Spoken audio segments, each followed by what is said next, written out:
Assalamualaikum warahmatullahi wabarakatuh. Kita akan bahas tentang kisah dan perjalanan Nabi Musa alaihissalam. Mudah-mudahan apa yang saya sampaikan bermanfaat dan menambah keimanan kita pada Allah Subhanahu wa Ta'ala. Kisah Nabi Musa alaihissalam. Dahulu kala Mesir pernah dipimpin oleh raja bernama Fir'aun. Ia bahkan menganggap dirinya sebagai Tuhan. Fir'aun memerintahkan untuk menyingkirkan semua bayi laki-laki keturunan Bani Israel yang baru lahir. Hal itu karena ia khawatir mimpi yang dialaminya akan menjadi kenyataan. Menurut ahli penafsir mimpi, akan ada anak laki-laki keturunan Bani Israel yang akan meruntuhkan kekuasaan Fir'aun. Mendengar kabar itu, Yukabad, ibu dari Nabi Musa yang sedang hamil tua, menjadi risau jika kelak bayi yang dilahirkannya adalah seorang bayi laki-laki. Akhirnya Yukabad meletakkan Musa kecil di dalam peti, lalu ia menghanyutkannya di sungai Nil. Yukabad begitu sedih sebab harus berpisah dengan bayinya yang baru dilahirkan.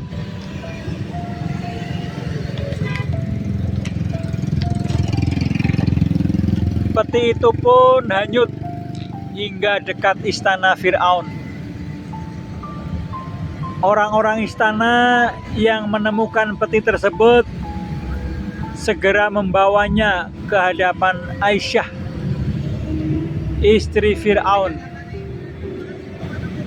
Aisyah sangat sayang kepada Nabi Musa sehingga ia ingin merawatnya. Musa kecil pun tinggal di istana.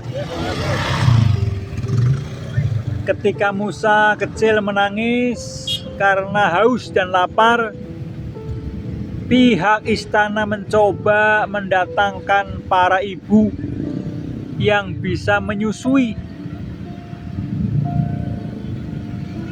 Namun Musa tidak mau menyusui pada semua ibu yang datang. Hingga akhirnya Yukabad datang. Pihak istana tidak ada yang tahu bahwa Yukabad adalah ibu kandung Musa. Akhirnya Musa pun mau menyusui kepadanya. Begitu pula pertemuan kembali antara Musa dan ibunya. Beranjak dewasa, Musa tumbuh menjadi pemuda yang kuat dan cerdas. Ia pun tidak mengetahui bahwa dirinya bukan anak kandung dari Aisyah dan Fir'aun. Setelah ia menikah dengan anak Nabi Syuaib, Nabi Musa kembali ke Mesir untuk berdakwah kepada Fir'aun.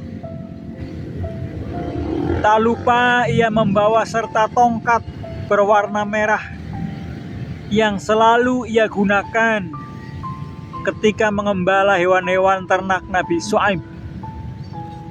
Bersama saudaranya Nabi Harun, ia menghadap Fir'aun. Ia mengajak Fir'aun untuk menyembah Allah Subhanahu wa Ta'ala.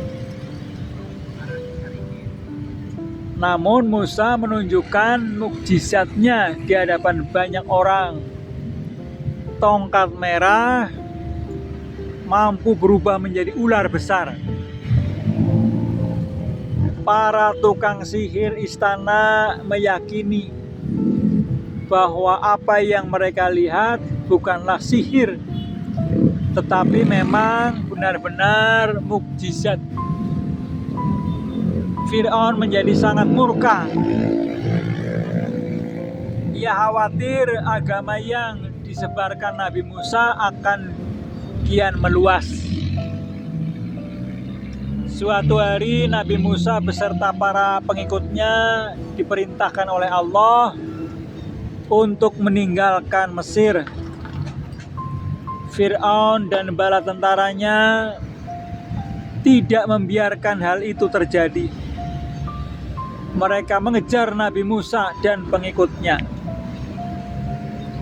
Saat Nabi Musa dan pengikutnya tiba di tepi Laut Merah, atas perintah Allah, Nabi Musa memukulkan tongkatnya ke permukaan laut.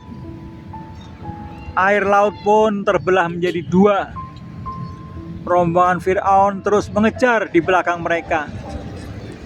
Ketika Nabi Musa dan pengikutnya telah tiba di seberang laut yang terbelah kembali menyatu, menenggelamkan Fir'aun dan bala tentaranya. Allah memberikan kitab Taurat kepada Nabi Musa sebagai pedoman hidup Bani Israel yang wajib dilaksanakan. Laut Merah merupakan sebuah teluk yang terletak di bagian barat Jazirah Arab. Teluk ini memisahkan antara benua Asia dan benua Afrika. Laut ini memiliki lebih besar, sekitar lebarnya 300 km dengan panjang 1.900 km.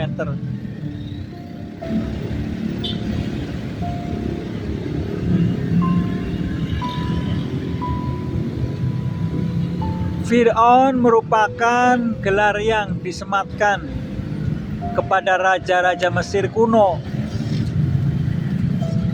Fir'aun Mineptan diyakini sebagai Fir'aun yang mengejar Nabi Musa hingga Laut Merah. Jasad muminya ditemukan pada tahun 1898 oleh Loren di Tebes, di lembah raja-raja, yaitu Wadi Al-Muluk. Pada tahun 1907, seorang ahli arkeologi dan sejarah, Elliot Smith, membuka balut-balut mumi itu, dan ternyata badan Fir'aun tersebut dalam keadaan utuh. Salah satu yang meneliti jasad Fir'aun tersebut adalah Dr. Maurice Bucaille, seorang ahli bedah asal Prancis pada tahun 1975 sampai 1976. Keutuhan jasad Fir'aun